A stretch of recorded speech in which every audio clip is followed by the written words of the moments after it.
ناف خدای مزن افدم و همی دمت هوا خیر و خوشی بین خلک کامیش برنامه آین و جواگت خدمت هوای نیجا پشتویدا بین از برای خو هجا ملا سربند عزیز چروک آمیا و جارشی چروک گدیا جواکی واقع باشر دو که لجرده و نشانت مالا من گوت من حتا مرنه تو شینا کی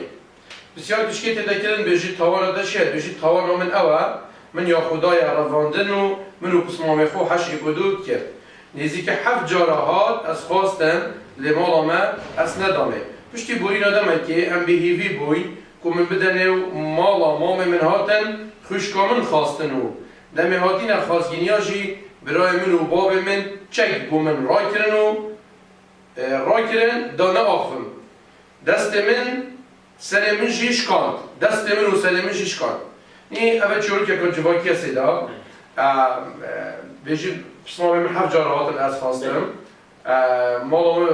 مالا ما از ندامه پشتی اینگی مالا ما من هاتن خوشکامن خواست و باب من جی دوانجه که سر من دا دست من جیش کاند و سر من جیش کاند بیشید من گوتا پسنامه خود تو چه راضی بوی گوتا من دایکاتن نوشتیل بو من چه کرین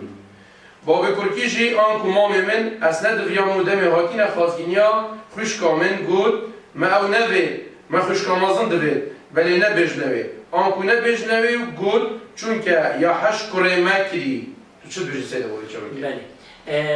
اولا ما سه نقطه بوفي شركه واقعيه سي خال اوجي ابا امريكا جرى جرى مالا ضد الكبابتين اكراه وتعديل عيالك كان ما جرى جرى برنامج بني كيجي خلق بني كيجي ما بدي كجناه وضع الكبابه شنده اويك ظلم وتعديل عيالك كان حتى بموضوع الزواج بموضوع خاصني اجا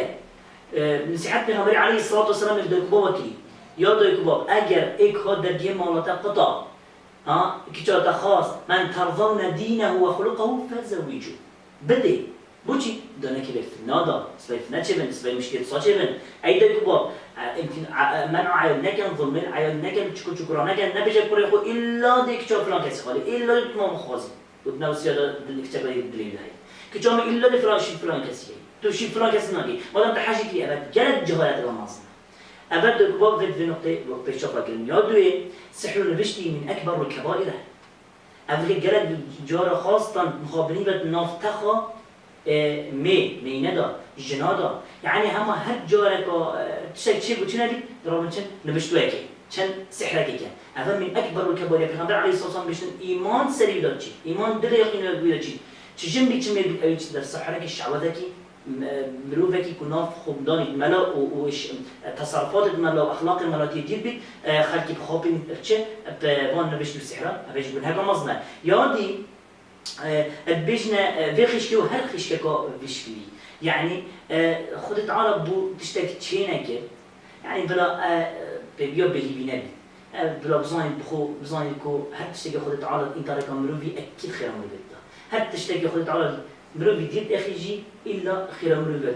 بجا يعني بلا خشكي ماجي في بزاني هر كسكي ديجي كو نجاشتي مراد مقصد اخو الجانب ده بلا هزنا لكو عقوبة إلهية بل كو هزنا كو خد تعالى خير الدنيا وآخرة إن شاء الله درجة هيك باشتر خوش عزيز سيدة خدي خير